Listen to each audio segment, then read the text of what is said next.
Tonight on Deep Gossip, we're cutting through the noise. For years, timelines, tweets, and clipped interviews have rewritten the Braxton-Birdman story in real time, some of it spicy, much of it sloppy. So here's the promise. In the next few minutes, we'll stack what was actually said on record against what the internet invented, and we'll label each claim as confirmed, disputed, or unverified right on screen. We start at the first sightings, when unexpected couple headlines exploded, and everyone decided they knew the truth. Did Toni call Birdman a gentleman and friend? Yes, on camera. Did that automatically equal a secret engagement? Not so fast. We'll place those quotes back in context, with date stamps and show credits. Then we hit the delete gate era, vanished photos, cryptic stories, and fan pages translating silence into scandal. What did Toni and Birdman actually say when breakup talk peaked? What did Tamar post? And how did her later clarifications get buried under louder rumors? We'll show the clips, not just recount them. This isn't a takedown or a stand video. It's a map of receipts you can pause, read, and verify yourself. Every segment ends with a verdict card, on record, misread, or speculation. If it's not traceable to a named interview, a credited outlet, or a direct quote, it doesn't pass. Tea is fun. Truth lasts. Let's separate both cleanly, visibly, and with every source right where you can see it. Tonight, before we argue about who said what, we slow the footage down and rebuild the first chapter from the ground up. There were three separate worlds that didn't know each other, a storyline. Toni Braxton, R&B royalty with a catalog that still fills arenas. Tamar Braxton, the quicker, louder spark who can turn any moment into a conversation. And Birdman, Brian Williams, a hip-hop power center whose name sits behind some of the most successful careers of the last 2 decades. When those worlds touched in public, the internet didn't react, it accelerated. A backstage photo here, a step and repeat there. Two people standing closer than strangers usually do. Timelines caught fire. Captions declared an unexpected couple, while comment sections wrote whole endings before a beginning had even been confirmed. That's where the first filter goes on. What was actually said on record versus what audiences decided must be true.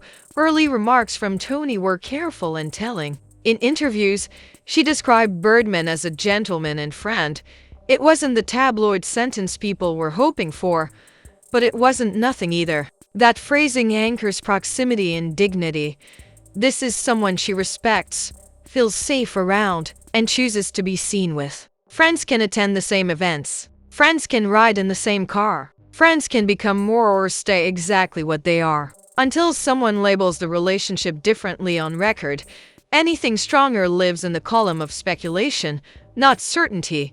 The unexpected label stuck because contrast is gasoline in pop culture. Toni shows up in people's minds as elegance, velvet, and restraint. Birdman's mythos is diamonds, deals, and raw power. Put those archetypes side by side and the audience's brain lights up. Editors know it. Algorithms reward it. From that moment on, silence would be read as code, and ordinary gestures would be treated like plot twists. That's the cost of contrast when the camera is always rolling.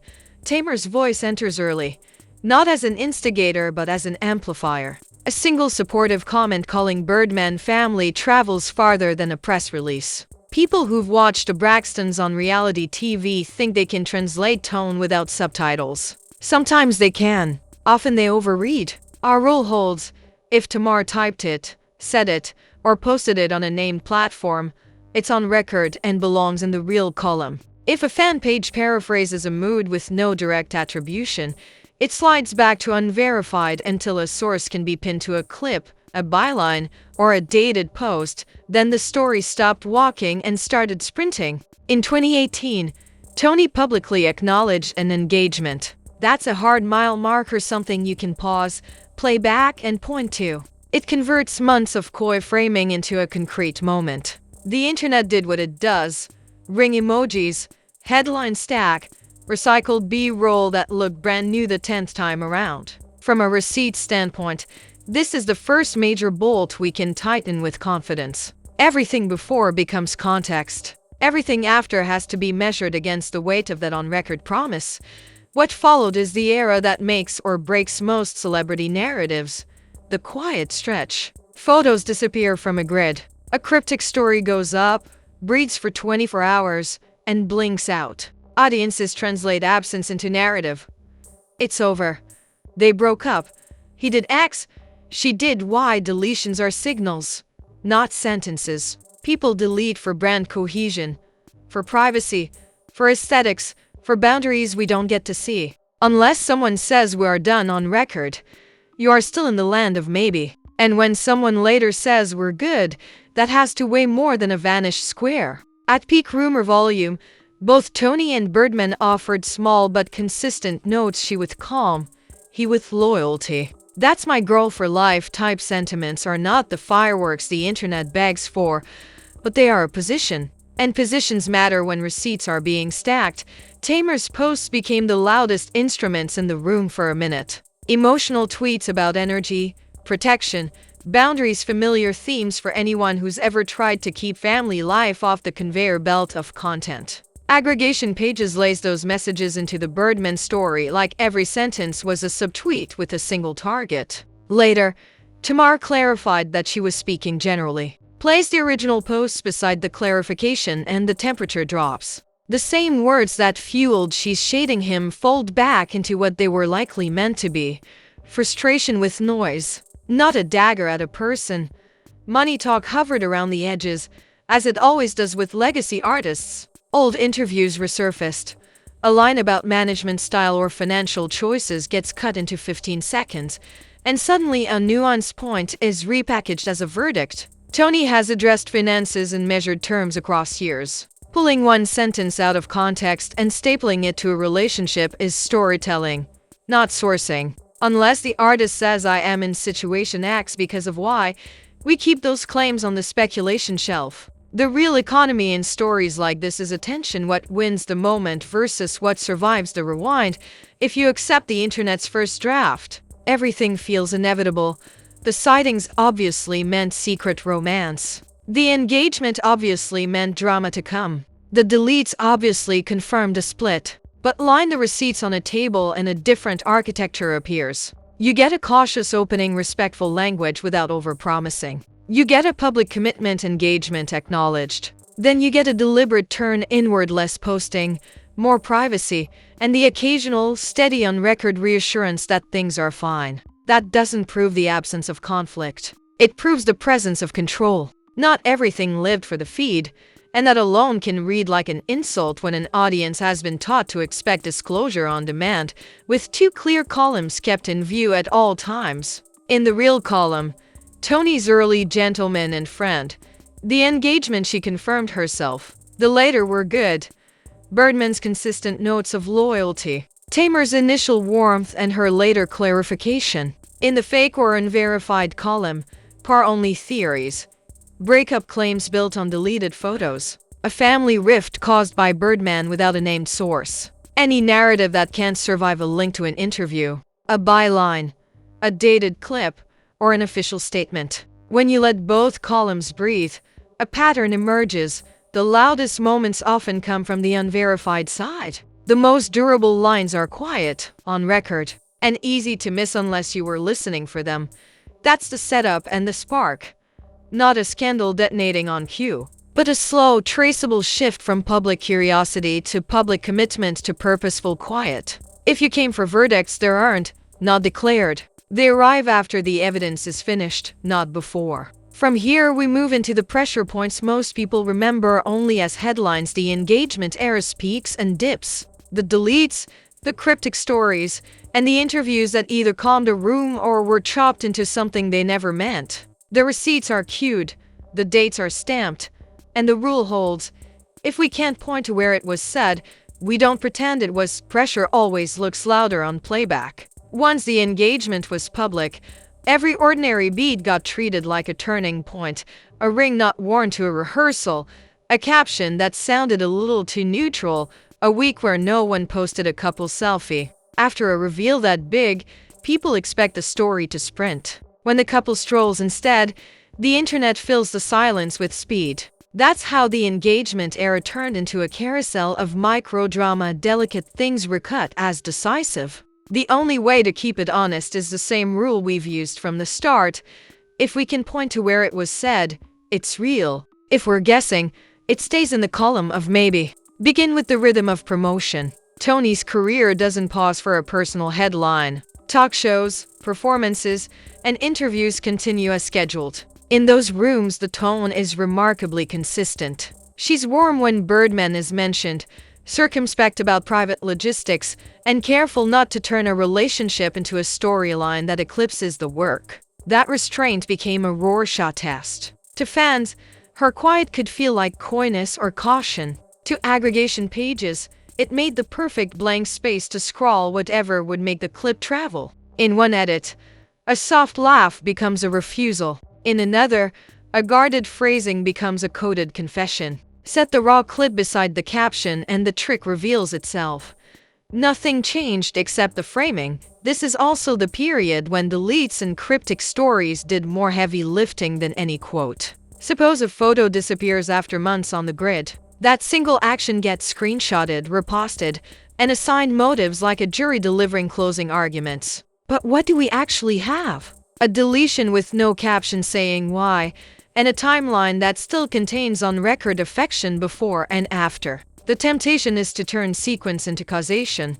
Because the delete came after rumor, the delete must confirm rumor. That's not a receipt. That's a screenplay. A story you can pitch doesn't become a fact until someone names it as such on a platform that ties them to the sentence. Birdman's posture, by contrast, barely budges. He isn't a confessional talker. He's a headline minimalist. A phrase here steady, loyal, unbothered trickles out and the cycle resets. The internet, hungry for sparks, keeps asking for a monologue. He offers a sentence. Fans who expect a paragraph read the sentence as evasion. But there's another reading that's more consistent with the record. A man who keeps his answers short because he intends to keep his answers short, not because he has more to hide than anyone else. When you build your analysis on receipts, brevity isn't an admission. It's a style.no period test the ecosystem like a scheduling conflict. Events get moved. Appearances shift. A ring fails to make the shot on a given day. These are the weeks when rumor writers sprint. It's also when on-record confirmations show their long-term value. Pull up the timeline and you see the pattern.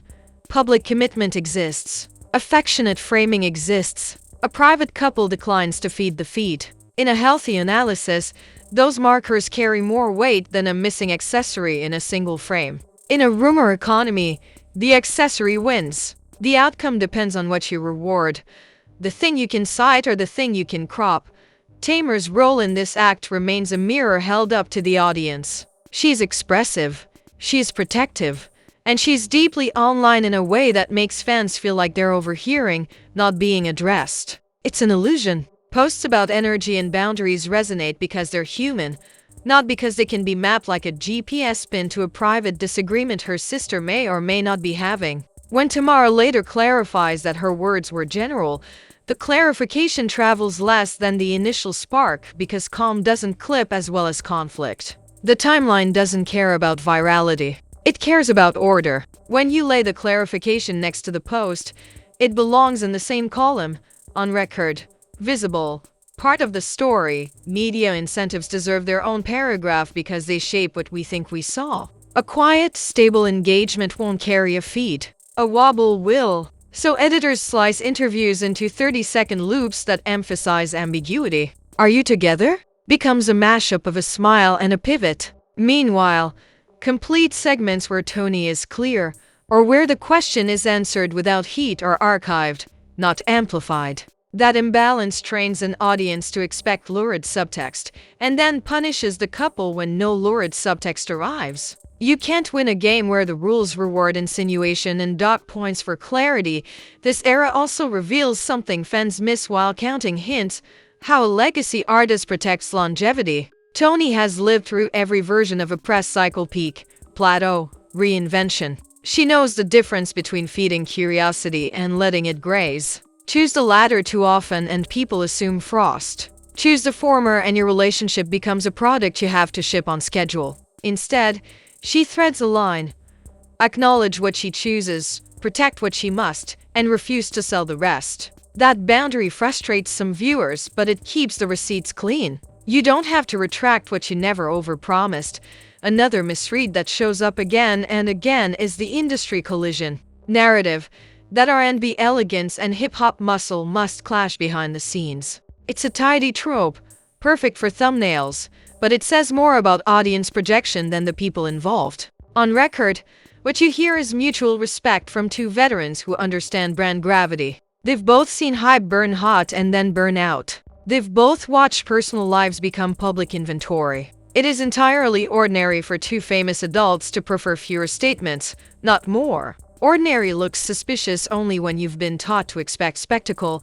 If you're looking for a turning point that the internet actually got right, it's this: the moment fans realized the couple had no intention of converting every private milestone into shareable content. That recognition triggered a long, low-grade irritation disguised as certainty. They must be hiding something. Maybe. Or maybe they were simply hiding nothing because nothing was for sale. When you rewatch the era with receipts in hand, the arc is less a roller coaster than a disciplined glide. Declare what you'll declare, decline what you'll decline, and let everyone else rehearse arguments you won't join.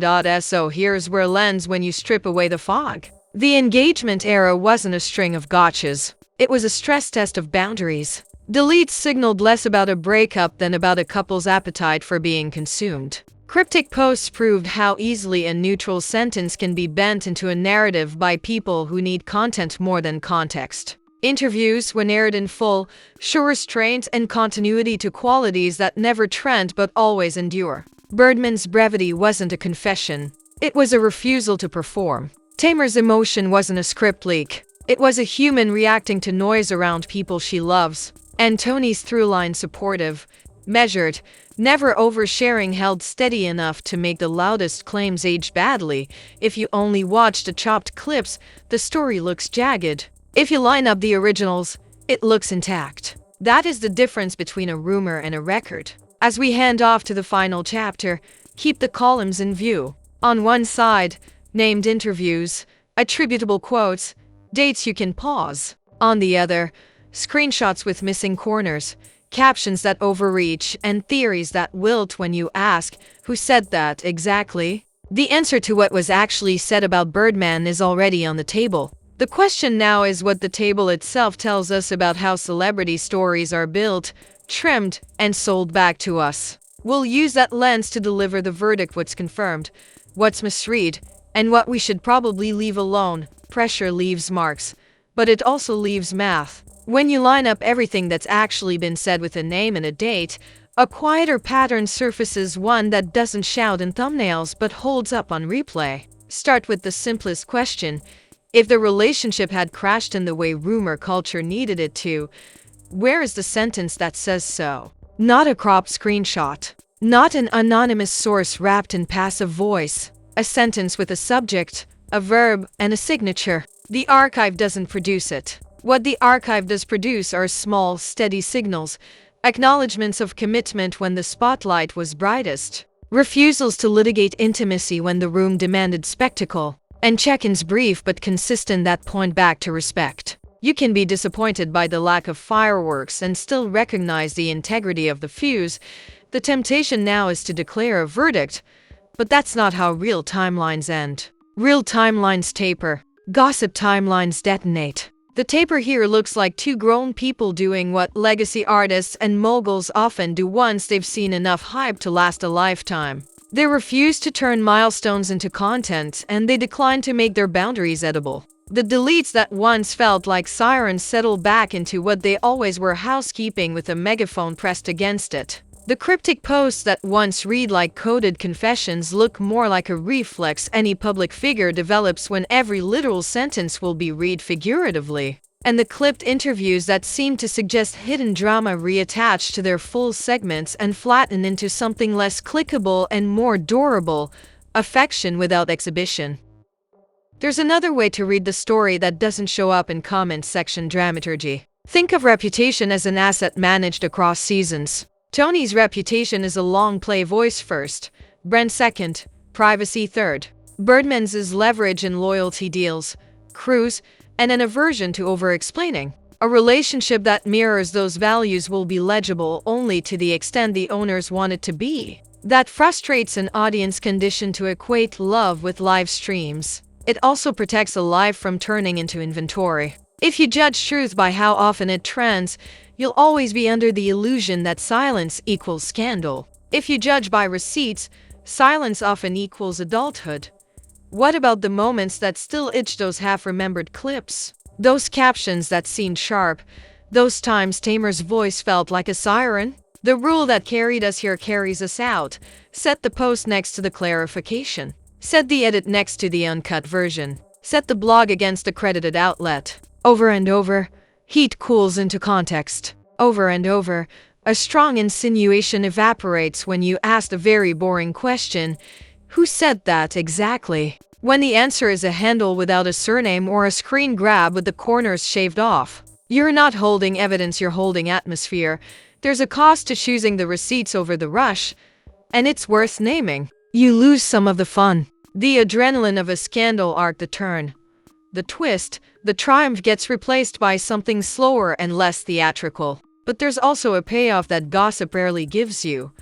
The ability to revisit a story months later without flinching, to rewatch without catching yourself in a lie you told for views. What was actually said about Birdman turns out to be modest on the surface and sturdy underneath, and engagement acknowledged, public support expressed, privacy exercised, boundaries defended, and no on-record insult between the principals. Everything noisier lives across the border in unverified country, where dramatic weather forms quickly and disappears just as fast. If you need a closing picture, it looks like this. A table with two columns we've kept in sight since the opening frame. In the left column, the sentences that have names and dates attached. In the right column, the stories that required you to believe a frame without seeing the film. The left column ages like steel. The right column evaporates when the topic cools or when a new target arrives. That is not a moral judgment. It's a media mechanic. Platforms pay better for heat than for history. But channels built on history and the dry discipline of linking a claim to a source survive the swings. The audience that stays with you learns to enjoy a different rhythm. Less gotcha, more got it. So where does that leave the people in the story? With enough mystery to live their lives and enough public record to keep us honest. It leaves Toni where she tends to stand in control of her voice, selective in her disclosures, unbothered by demands to narrate. It leaves Birdman where he tends to stand economical with words, expansive in loyalty, uninterested in performing vulnerability for strangers. It leaves Tamar as a reminder that expression without context is a Rorschach test the internet will happily grade for you unless you supply your own legend. And it leaves the rest of us with a choice: believe the most dramatic version available, or believe the version you can actually verify. If you feel the urge to argue with this ending, that's the addiction talking. Gossip teaches you to expect a cliffhanger. Receipts teach you to accept a conclusion. A cliffhanger says, wait for the next drop. A conclusion says, check the links. One is a promise the storyteller may not be able to keep. The other is a map you can walk without a guide. This channel prefers maps not because they're sexier, but because they're repeatable. Anyone can replay a rumor. Not everyone will rewatch a record. If you can, you've earned a different relationship with the truth than the one that scroll culture sells. There's also a soft skill we've been practicing in plain sight: letting two things be true at once. It can be true that the public wanted more disclosure than it got, and that withholding that disclosure was the healthy move. It can be true that deletes spooked people and that deletes meant nothing beyond an edit. It can be true that Tamar's posts sounded like smoke and that she later poured water on them. Grown-up narratives look like that: untidy, uninterested in giving strangers closure on command, firm where it counts. If you came for a neat morality play, saint, villain, scapegoat, you came to the wrong timeline. If you came for a faithful reconstruction of what was actually said, you got what you came for. So here's the cleanest version of the answer we promised at the top. What was actually said about Birdman by the people whose words matter? Respect, affection, commitment acknowledged, publicity rationed. What was actually not said? despite relentless attempts to script it on their behalf. The big cinematic betrayals that would have made perfect content. Those belong to the rumor column, and the rumor column doesn't get to write the ending. It only gets to write the previews. If this feels less explosive than the feed prepared you for, that's a sign the feed did its job too well. It made you crave a twist in a story that mostly refused to twist for you. The discipline is to like it anyway, to appreciate the rarity of famous people who opt out of the confession economy without turning bitter, who keep their answers intact even when the room begs for spectacle. That's not nothing. In a landscape where everything is bait, holding the line is a plot point. We close where we began, with a promise. This channel will always stack verifiable speech against viral spin and tell you plainly which column a claim belongs to. If a future interview changes the record, we'll update the table. If a rumor graduates into a receipt, we'll move it from right to left with the same energy people used to push it the other way. Until then, the verdict stands not because we willed it, but because the record supports it. Tea is fun. Truth lasts. And sometimes the most grown thing a story can do is refuse to perform the version of itself you wanted to watch.